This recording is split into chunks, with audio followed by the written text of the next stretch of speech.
The Bengali টিউশনে তোমাদের সকলকে স্বাগত। আমি শুভময়। আজ তোমাদের ক্ষীরোদপ্রসাদ বিদ্যা বিনোদের লেখা প্রতাপাদিত্য যে নাটকটি রয়েছে, তোমাদের নবম শ্রেণীর অন্তর্গত যারা এসএসসি দেবে বলে ভাবছো তাদের অবশ্যই পাঠ্য হিসাবে রয়েছে এই নাটকটি। আজকে আমরা বিশ্লেষণ করব। দেখো, প্রথমে আমরা নাট্যকার সম্বন্ধে সামান্য একটু জেনে নেব, দু চার কথা। তারপর নাটকটির সামান্য একটু বিষয়বস্তু বলে তারপর নাটকটি আমরা পড়ে পড়ে প্রত্যেকটি লাইন ধরে ধরে আলোচনা করব এবং সবশেষে থাকবে তোমাদের জন্য কিছু এসএকিউ প্রশ্ন উত্তর। চলো তাহলে প্রথমে যেটা করব সেটা হলো আমাদের নাট্যকার সম্পর্কে সামান্য একটু জেনে নেব।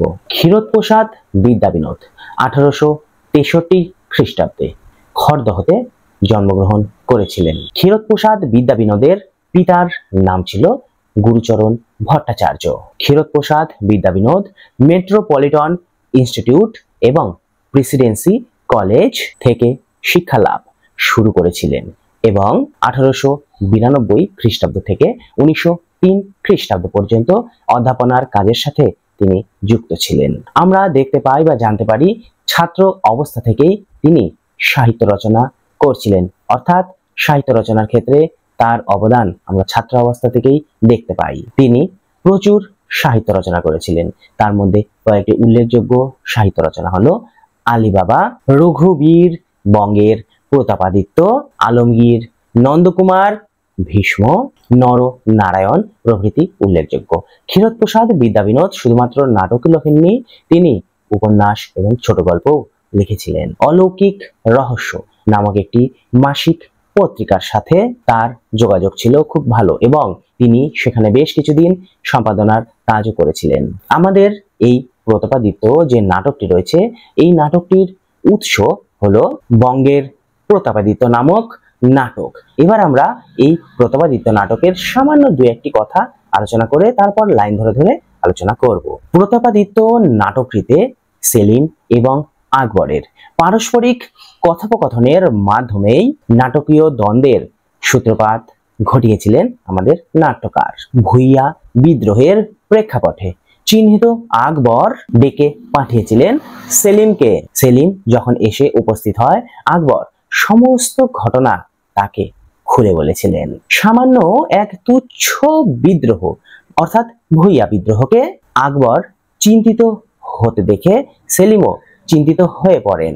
বাঙালির বিদ্রোহকে কটাক্ষ করে সেলিম আকবরকে বোঝাতে থাকেন। আসলে সেলিমের মতে বাঙালিরা পরছিদ্রান্বেষী, পরশ্রীকাতর এবং স্বার্থপর প্রকৃতির। সেলিমের ভাবনা অনুসারে বাঙালি একটি দুর্বল জাতি, কিন্তু আকবর সেলিমের বক্তব্যের সাথে সহমত পোষণ করতে পারেননি। তিনি সেলিমের এই কথার বা এই মতের প্রতিবাদ করেছিলেন। তিনি বাঙালির এই ভুইয়া বিদ্রোহের আড়ালে নিজের অক্ষমতা এবং অত্যাচারের কথা বলে চলেছিলেন এবং এই বাঙালি বিদ্রোহের প্রেক্ষাপটেই বাঙালি জাতির অভ্যুত্থানের কথা আকবর বলেছিলেন এই নাটকে। আকবর মনে করেছিলেন বাঙালির নীরব এতদিনের যে সহ্য করা, সেই সহ্যের একটি তীব্র বিস্ফোরণ হচ্ছে তাদের এই ভুইয়া বিদ্রোহ। বাঙালিরা আজ সহ্যের সমস্ত সীমা অতিক্রম করে গিয়েছে এবং মহাশক্তিমান যুবকের দ্বারা তারা উদ্বুদ্ধ হয়ে চলেছে। আর সেই মহাশক্তিমান বীরপুরুষ চরিত্রটি হলো প্রতাপাদিত্য, যার আচরণে মুগ্ধ হয়ে সেই বাদশাহ একদিন যশোর রাজ্য তাকে দান করেছিলেন। আমরা পরবর্তীকালে শুনতে পাই কিছুদিনের মধ্যেই সেই যশোরের সীমা বা তার পরিধি বিস্তৃত হয়েছিল। আর আকবর এই সাম্রাজ্য বিস্তারের ফলেই চিন্তিত হয়ে পড়েছেন।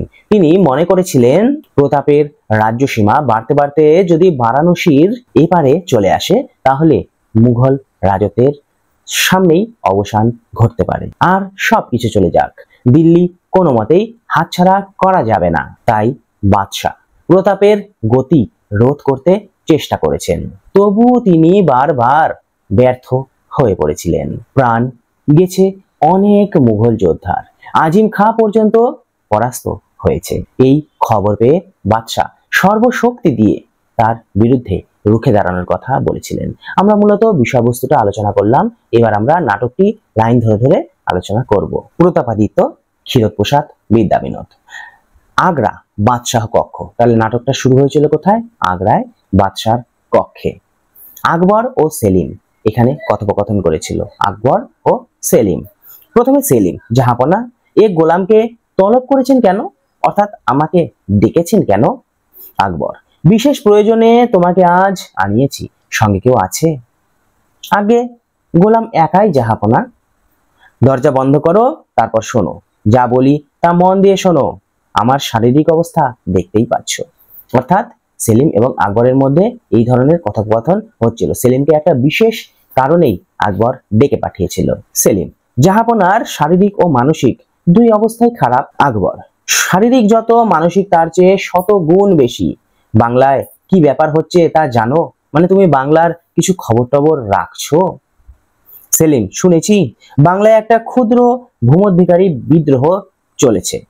আকবর, হ্যাঁ, ব্যাপারটা এইরূপ বলেই আগ্রায় প্রচার, মানে এখানে সামান্য একটা জমি জায়গা নিয়ে আন্দোলন হচ্ছে, এই কথাটাই আগ্রায় প্রচার পেয়েছিল। আর এই ভুইয়ার বিদ্রোহ ভিন্ন অন্য কোনো নামে এ কথা হিন্দুস্তানে প্রচার করতে দেব না। মানে যেই জিনিসটা প্রচারিত হয়ে আসছে সেটাই যেন লোকে জানে, অন্য কিছু যেন লোকে না জানতে পারে। আর মোগল রাজত্বের ইতিহাসে এ সংবাদ একটি মাত্র অক্ষরও উদ্ধৃত হবে না। মানে মোগল রাজত্বের ইতিহাসে আর কোনো কিছুই উল্লেখ হবে না, তা পরাজিত হই কি জয়ী হই। সেলিম, একটা তুচ্ছ বাঙালি ভুইয়া বিদ্রোহে যে হিন্দুস্তানের বাদশাহ এতটা চিন্তিত, মানে আকবর তো একটা বড় মাপের বাদশাহ ছিল, তাকে এত চিন্তিত হতে দেখে সেলিমও চিন্তায় পড়ে গিয়েছে। এটা আমি বিশ্বাস করতে পারি না। আকবর, হিন্দুস্তানের বাদশাহ কি সামান্য কারণেই এতদূর চিন্তিত? সেলিম, এ ভুইয়ার বিদ্রোহ নয়। ভুইয়া মানে জমিদার, জমিদারদের বিদ্রোহ নয় এটা সেলিম। সেলিম, তবে কি জাহাপনা? বাঙালিকে দেখেছো? সেলিম, দেখেছি, বড় বুদ্ধিমান, কিন্তু শরীর সম্বন্ধেই কি আর মন সম্বন্ধেই বা কি, বড় দুর্বল। বাঙালি বুদ্ধিমান হতে পারে, কিন্তু মানসিক দিক দিয়ে দুর্বল বাঙালি। শান্ত, শিষ্ট, ধীর, মিষ্টভাষী, প্রেমপূর্ণ প্রাণ, কিন্তু বড় দুর্বল। দুর্বলতার জন্য বাঙালির একতা নেই, বাঙালিতে সত্যনিষ্ঠার অভাব। মানে বাঙালি প্রেম, প্রীতি, ভালোবাসা দিয়েই সে মেতে আছে, কোনো কিছু যে বিদ্রোহ করবে সেই জিনিসটা বাঙালির মধ্যে নেই, এটা সেলিম মনে করেছে। বাঙালি পরিচ্ছিদ্রান্বেষী, পরশ্রী কাতর, স্বার্থপর, মানে অন্যের দোষ ত্রুটি খুঁজে বেড়ায় এবং স্বার্থপর ব্যক্তিত্ব হচ্ছে বাঙালি। একা বাঙালি মহাশক্তি, জ্ঞানে, বিদ্যায়, বুদ্ধিমত্তায়, বাকপটুতায়, কার্যতৎপরতায় বাঙালি জগতে অদ্বিতীয়। মানে কোথাও যদি একা থাকে বাঙালি, তাহলে তাকে হারানো ভীষণ মুশকিল, সে একাই রাজত্ব করে চলবে সেখানে। মহাশক্তিমান সম্রাটেরও পূজনীয়, কিন্তু একত্র 10 বাঙালি অতি তুচ্ছ, হীন হতেও হীন। একসাথে যখন বাঙালি জুটে যায় না, তখন তারা নিচু হয়ে যায়, তাদের মনোবৃত্তি নিচু হয়ে যায়। অন্য জাতি 10 কার্য, বাঙালি 10 কার্যহানি। অন্য জাতি হলে 10 জন একসাথে হলে সেই কার্য সফল হয়, কিন্তু বাঙালি যখন 10 জন একত্রিত হবে সেই কার্য কখনোই সফল হবে না। আকবর, কিন্তু বাঙালি নিজের দুর্বলতা বোঝে, এটা জানো? আর বুঝে যদি কার্য করে তাহলে বাঙালি কি হতে পারে তা জানো? বাঙালি জানে যে আমি কি পারবো কি পারবো না, আর সেটা বুঝেই সে যদি স্টেপ নেয় তখন সে মারাত্মক আকার ধারণ করে। সেলিম, গোস্তাফি মাফ হয় জাহাপনা, ওটাতেই আমার কিছু সন্দেহ আছে, মানে আমি যদি কিছু ভুল বলে থাকি আমাকে ক্ষমা করবেন, আমি কিছুটা সন্দেহও প্রকাশ করছি। আকবর, আগে আমারও ছিল, কিন্তু এখন আর নেই। বাঙালিতে একতা এসেছে, অর্থাৎ বাঙালি এখন আর আলাদা আলাদা থাকে না, বাঙালি এককভাবে মানে একসাথে থাকতেই বেশি ভালোবাসে। বাঙালি একটা জাতি হয়েছে, বাংলার বিদ্রোহ তুচ্ছ ভুইয়া বিদ্রোহ নয়, 7 কোটি বাঙালির বিশাল জাতীয় অভ্যুত্থান। মানে বাঙালি এখন আর একা একা চলে না, 7 কোটি বাঙালি একসাথে এখন অভ্যুত্থানে নেমেছে। বলো দেখি সেলিম, হিন্দুস্তানের বাদশার তাতে চিন্তার কারণ আছে কিনা? মানে 7 কোটি বাঙালি যদি একত্রিত হয় তাহলে আকবর কেন, আরো বড় বড় বাদশাহ চিন্তা করবে, এটাই স্বাভাবিক। সেলিম, অবশ্যই আছে, কিন্তু এরূপ অসম্ভব ব্যাপার কেমন করে সংঘটিত হলো জাহাপনা? মানে এই অসম্ভব ব্যাপারটা 7 কোটি বাঙালি একসাথে কিভাবে জড়িত হলো, মানে একসাথে যুক্ত হলো জাহাপনা? আকবর, অত্যাচার, একমাত্র কারণ অত্যাচার। নিরীহ, শান্তিপ্রিয়, রাজভক্ত প্রজা আজ অত্যাচারে উত্তেজিত হয়েছে, মানে আমরা তো কম অত্যাচার করিনি সেলিম। এই অত্যাচারেই বাঙালি জাতিকে একত্রিত করে তুলেছে। আমার নরাধম কর্মচারীগণ বাঙালি চরিত্রের বিকৃত চিত্র আমার সম্মুখে উপস্থিত করত। অত্যাচারের উৎপীড়িত হয়ে প্রজা যখন আমার কাছে প্রতিকারের জন্য উপস্থিত হতো, তখন কুলাঙ্গার আর কতগুলো বাঙালির সহায়তায় আমার কর্মচারী আমাকে বিপরীতভাবে বুঝিয়ে দিত। অত্যাচারিত হয়ে যখন প্রজারা মনে করো আকবরের কাছে বা রাজার কাছে আসতো, সেই সভাসদে কিছু কিছু বাঙালি থাকে না, তারা রাজাকে ভুল বুঝিয়ে দিত এবং সেই প্রজাদেরকে রাজা তাড়িয়ে দিত। তো এটা তো কোনো ন্যায় হলো না, আর এই ফলেই প্রজারা ভীষণভাবে ক্ষিপ্ত। আমি কিছু বুঝতে না পেরে কর্মচারীর কথা বিশ্বাস করে প্রতিকারে অক্ষম হয়েছি। রাজাও কোনো কিছু সত্য মিথ্যা বিচার করেনি। তো প্রতিকার যে করবে সেই প্রতিকারও রাজা করতে পারেনি। কখনো কখনো অত্যাচারের কথা আমার কাছে আস্তে আস্তেই পথে মিলিয়ে গেছে। হয়তো কখনো কখনো আমি শুনতেই পাইনি, বুঝতেই পারিনি যে অত্যাচার হয়েছে বা হচ্ছে। আমার কানে আসার আগেই রাস্তাতেই সব মিলিয়ে গেছে। নিরুপায় প্রজা বহুদিন নীরবে অত্যাচার সহ্য করেছে, কিন্তু সহিষ্ণুতারও একটা সীমা আছে। একজন তোমাকে দিনের পর দিন অত্যাচার করে চলেছে, তুমি কতদিন সহ্য করবা? সহ্যেরও তো একটা সীমা আছে। আজ বাঙালি সেই সীমা অতিক্রম করেছে। অধিকারের জন্য একত্র হতে গিয়ে একজন মহাশক্তিমান যুবকের কৌশলে তারা আজ একটা মহান জাতীয় জীবনে উল্লসিত, মানে একজন মহান ব্যক্তির দ্বারা তারা উদ্বুদ্ধ হয়ে একত্রিত হতে পেরেছে। সেলিম, সে ব্যক্তি কে জাহাপনা? আকবর, তুমি তাকে দেখেছো, তুমি তার সাথে বন্ধুত্ব করেছো, তার প্রকৃতিতে মুগ্ধ হয়ে তার উন্নতি কামনায় তুমি আমাকে অনুরোধ করেছো। অর্থাৎ আকবর বলছে, তুমি সে ভদ্রলোককে চেনো সেলিম? সেলিম কে? প্রতাপ আদিত্য। আকবর, প্রতাপ আদিত্য। আমিও তার আচরণে মুগ্ধ হয়ে তাকে যশোরের আধিপত্য প্রদান করেছি। সে এক কথায় আমাকে বশীভূত করে রাজ্য পুরস্কার পেয়েছে। আমায় দেখে আমার মুখের পানে এক দৃষ্টিতে চেয়ে সে আমায় বলেছিল, জাহাপনা, আজও আপনি দুনিয়া জয় করতে পারেননি। অর্থাৎ আকবরের সাথে তার সাক্ষাৎ হয়েছিল। আকবরকে সে এমন এমন কথা বলেছিল যার প্রভাবে মুগ্ধ হয়ে আকবর তাকে রাজ্য পর্যন্ত দান করেছিল। বিস্ময়ে আমি তার মুখের দিকে চাইলুম, দেখলুম সে উজ্জ্বল পলকহীন বিশাল চক্ষু আমার দৃষ্টিপথ ভেদ করে হৃদয় মধ্যস্থ শক্তির ভান্ডার অন্বেষণ করছে। আমি রহস্য করে জিজ্ঞেস করলাম, প্রতাপ, কিছু খুঁজে পেলে? অর্থাৎ অবাক হয়ে যখন আকবর তাকিয়ে থাকলো তার দিকে, সে তার চোখ দিয়ে যেন কিছু একটা বলতে চাইলো। আকবরও সেই জিনিসটা লক্ষ্য করলো। যুবক বলল, জাহাপনা, পেয়েছি।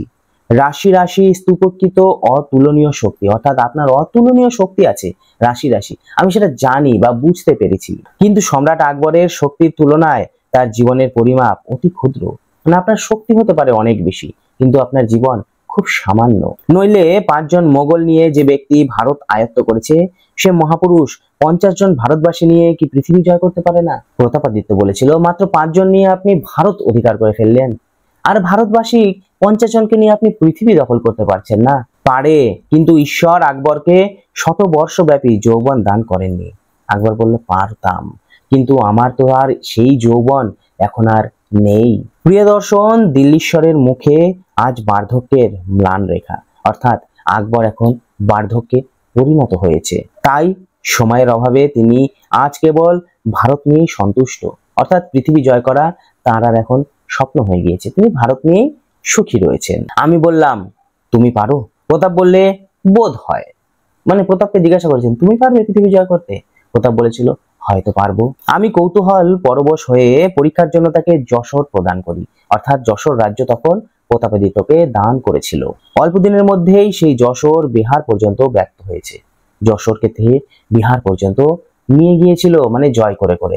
আর যদি এক পদ অগ্রসর হয়, কোনো ক্রমে বাংলা যদি বারাণসীর এপারে এসে পড়ে, তাহলে মোগলের হাত থেকে ভারত গিয়েছে জেনে রাখো। বারাণসীটা যদি ক্রস করে, তাহলেই মোগলের হাত থেকে ভারত চলে যাবে, এটা আকবর মনে করেছিল। আমার শরীরের অবস্থায় বুঝতে পারছি আমি আর অধিক দিন বাঁচব না। অর্থাৎ আকবর নিজেও জানতে পারছেন বা বুঝতে পেরেছিলেন তিনি বেশি দিন বাঁচবেন না। এ কার্য তোমাকে করতেই হবে। কাবুল যাক, গোলকুন্ডা যাক, আহমেদনগর যাক, দিল্লি বাদে ভারতের অধিকৃত সাম্রাজ্য সব যাক, একদিন না একদিন ফিরে পাবেই। অর্থাৎ সব তিনি দিতে রাজি, কিন্তু দিল্লি কোনো মতেই তিনি হাতছাড়া করবেন না। কিন্তু বাংলা বারাণসীর পারে যদি অঙ্গুষ্ঠ প্রমাণ স্থানও অধিকার করে, এক আঙ্গুলও যদি, ইঞ্চিও যদি জায়গা নিয়ে নেয় বারাণসীর এপারে, তাহলে মুঘল সাম্রাজ্য আর ফিরে পাবে না, অর্থাৎ মুঘলদের তখন হাঁটতে হবে ভারত থেকে। 5 জন মুঘল নিয়ে ভারত শাসন, মানসিংহ, বীরবল, ভগবান দাস, টোডরমল প্রভৃতি মলিন দর্পণে প্রতিফলিত হয় এই 5 জন মুঘল 5 কোটির আবছায়া ধারণ করে আছে। এই 5 জনকে নিয়ে আর হবে না, আবছা আবছা হয়ে গেছে সব। এ দর্পণা ভাঙতে ভাঙতে শীঘ্র যাও, যত শীঘ্র পারো প্রতাপের গতিরোধ করো, অর্থাৎ প্রতাপাদিত্যকে আটকাতে হবে। সেলিম, জাহাপনা কি গতিরোধের চেষ্টা করেননি? মানে আপনি কি গতিরোধের চেষ্টা করেননি কখনো? আকবর, করেছি, কিন্তু আজও পর্যন্ত কিছু করতে পারিনি। শেরখা গেছে, ইব্রাহিম পর্যন্ত পরাস্ত হয়ে পালিয়ে এসেছে। শেষে আজিম খাঁকে 22 আমির সঙ্গে দিয়ে লক্ষ সৈন্যের অধিনায়ক করে পাঠিয়েছি, কিন্তু আজও তো জয়ের সংবাদ কেউ আনলো না। আর নেপথ্যে করাঘাত, মানে পেছন থেকে কেউ যেন দরজায় আঘাত করছে। কে কে ওখানে?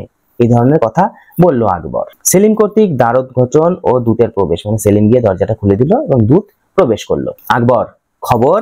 দূত জাহাপনা বলতে গোলামের মুখে কথা আসলো না, অর্থাৎ দূত কথা বলতে বলতে কথা বন্ধ করে ফেললো। আকবর, বুঝতে পেরেছি, আজিমও হেরেছে। দূত, শুধু হার নয় জাহাপনা, সব গেছে। সেলিম, সব গেছে? দূত, আজিম খাঁ মারা গেছেন, 22 আমিরেরও একজনও নেই, 50,000 ফৌজ ধ্বংস, 20,000 বন্দী, বাকি আছে কি গেছে তার কোনো খবর নেই, সবাই শেষ। আকবর, সেলিম, এরূপ যুদ্ধের খবর আর কখনো কি শুনেছ? 1 লক্ষ সৈন্য, সব শেষ সেলিম। শীঘ্র যাও, এ পঞ্চযুক্ত হুকুম নাও।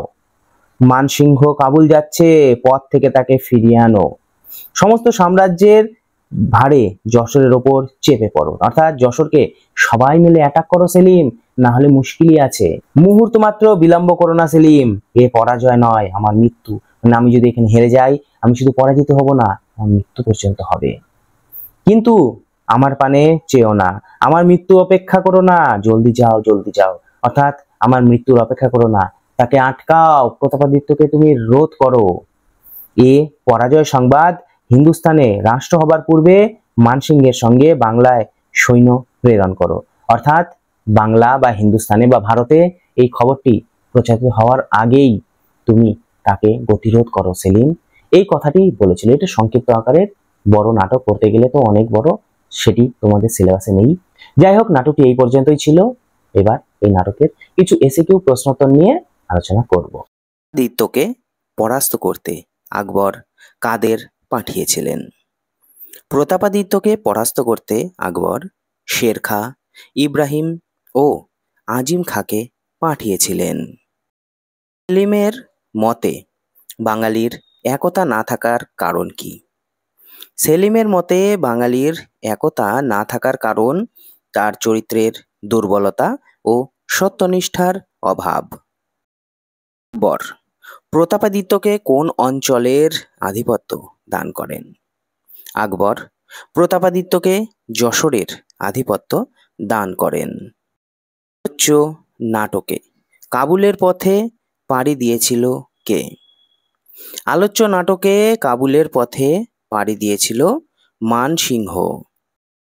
প্রতাপাদিত্যের সঙ্গে আজিম খাঁর যুদ্ধে কে পরাস্ত হন? মুঘলদের কি ক্ষতি হয়? প্রতাপাদিত্যের সাথে আজিম খাঁর যুদ্ধে পরাস্ত হন আজিম খাঁ। এই যুদ্ধে মুঘলদের 20,000 সেনা বন্দী হয়, 50,000 ফৌজ ধ্বংস হয়। প্রতাপাদিত্য তার সাম্রাজ্য কতদূর বিস্তৃত করেন? প্রতাপাদিত্য তার সাম্রাজ্য বিহার পর্যন্ত বিস্তৃত করেন। এই নাটকে আকবর চরিত্রের কোন কোন দিক প্রকাশিত হয়েছে? এই নাটকে আকবর হলেন বৃদ্ধ, আশঙ্কিত, মানব প্রকৃতি সম্বন্ধে জ্ঞাত এবং দূরদর্শী এক চরিত্র। বাঙালি সম্বন্ধে সেলিমের কোন ভাবনার প্রকাশ ঘটেছে এই নাটকে? সেলিমের ভাবনায় একক বাঙালি বিদ্যায়, জ্ঞানে ও বুদ্ধিমত্তায় অদ্বিতীয়, কিন্তু তারাই আবার একত্রে হীন হতেও হীন। নাটক অনুসারে বাংলায় বিদ্রোহের কারণ কি ছিল? নাটক অনুসারে বাংলায় বিদ্রোহের কারণ ছিল প্রজাদের উপর অত্যাচার। এই নাটকে প্রতাপ চরিত্রের কোন কোন দিক ধরা পড়েছে? প্রতাপ চরিত্রটি মূলত আকবরের বক্তব্য থেকে জানা যায়। আমরা বুঝতে পারি প্রতাপ বীর, সাহসী, কৌশলী এক চরিত্র। প্রসাদ বিদ্যা বিনোদ সম্পাদিত পত্রিকাটির নাম কি? ক্ষীরোদপ্রসাদ বিদ্যা বিনোদ সম্পাদিত পত্রিকাটির নাম অলৌকিক রহস্য। প্রতাপাদিত্য নাটকটির রচয়িতা কে? প্রতাপাদিত্য নাটকটির রচয়িতা ক্ষীরোদপ্রসাদ বিদ্যা বিনোদ। প্রতাপাদিত্য নাটকটির সূত্রপাত কোথায়? কার কার সংলাপ দিয়ে নাটকটি শুরু হয়েছে? প্রতাপাদিত্য নাটকটির সূত্রপাত হয়েছে আগ্রায়। নাটকের শুরুতে আকবর ও সেলিমের সংলাপ আছে। বাঙালি বড় দুর্বল এই মনোভাব কার বক্তব্যে শোনা যায়? বাঙালি বড় দুর্বল এই মনোভাব সেলিমের বক্তব্যে শোনা যায়।